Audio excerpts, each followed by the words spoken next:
Morning, hello, and welcome to Tuesday Marriage Reset Facebook Live.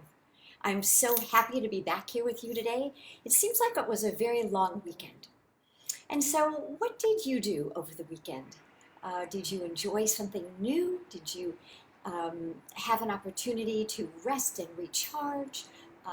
Did you do something fun? I know that we're sort of running out of fun things to do when we're home.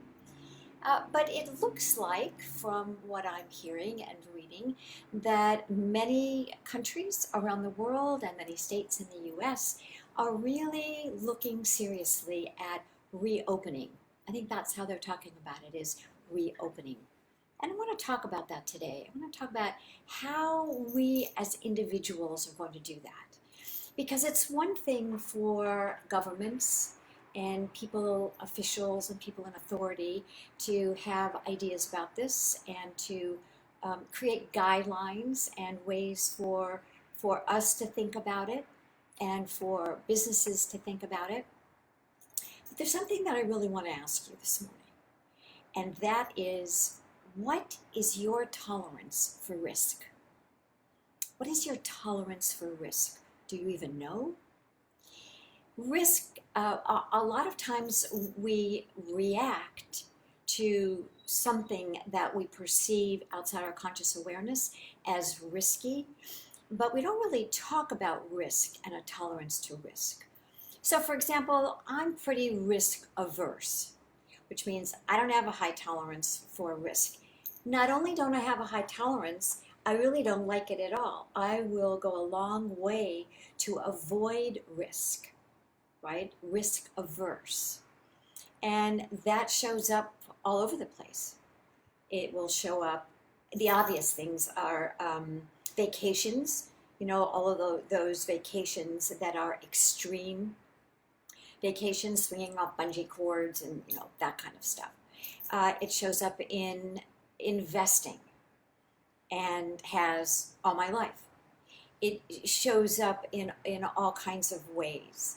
So think about risk for you. Can you think of any time in your life that you had a high tolerance for risk, or little or no tolerance for risk? Having a high tolerance or low tolerance or no tolerance, being risk averse, isn't good or bad. It's not one of those things that's good or bad, so we don't want to judge it.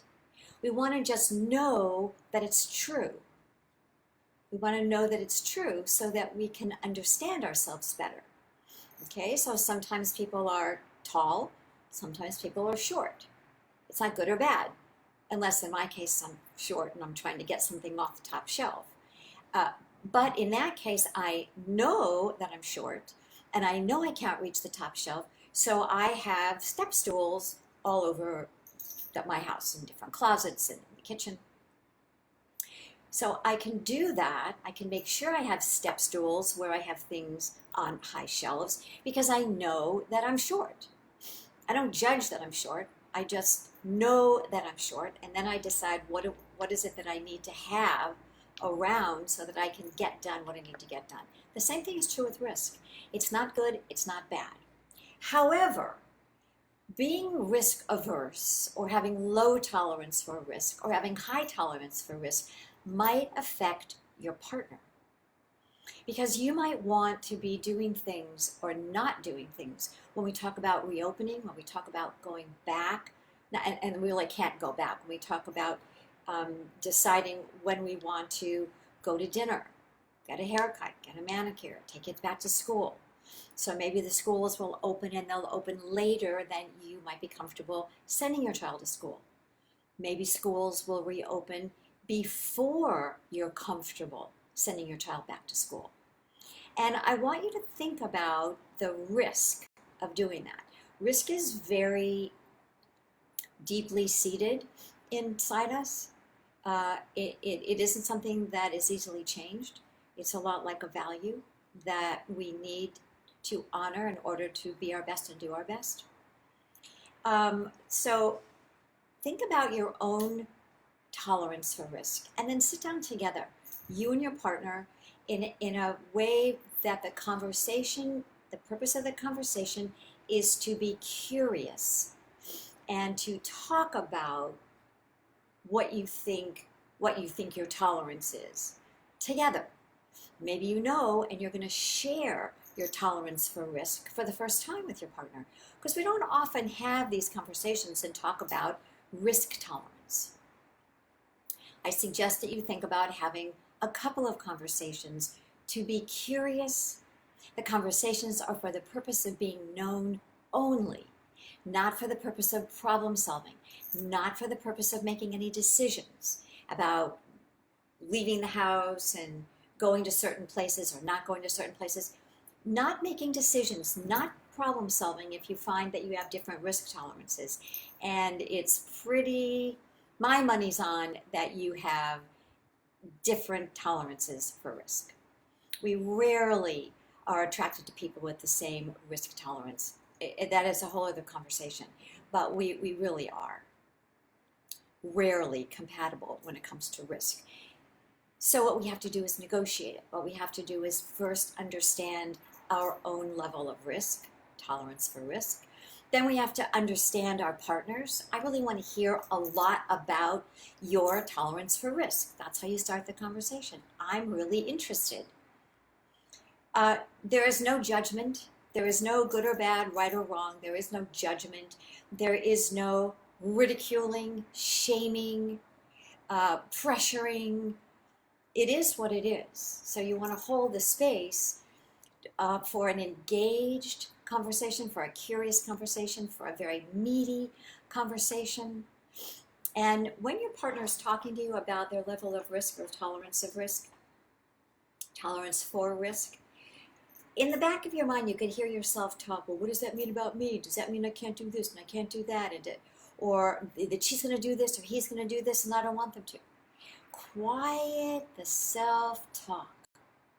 This isn't about you. The conversation is about your partner sharing with you what they know or exploring deeply with you, maybe for the first time, what might be true for them. So please, please, please, quiet your self-talk, open up your heart, engage your curiosity. It's not about you. After the second or third or fourth conversation, when you really have clarity, when you really have understanding, then you might look at certain situations that come up during the reopening process and bring what you know about risk tolerance to the conversation when you make decisions, when you make thoughtful decisions that are about you, about me, and about us.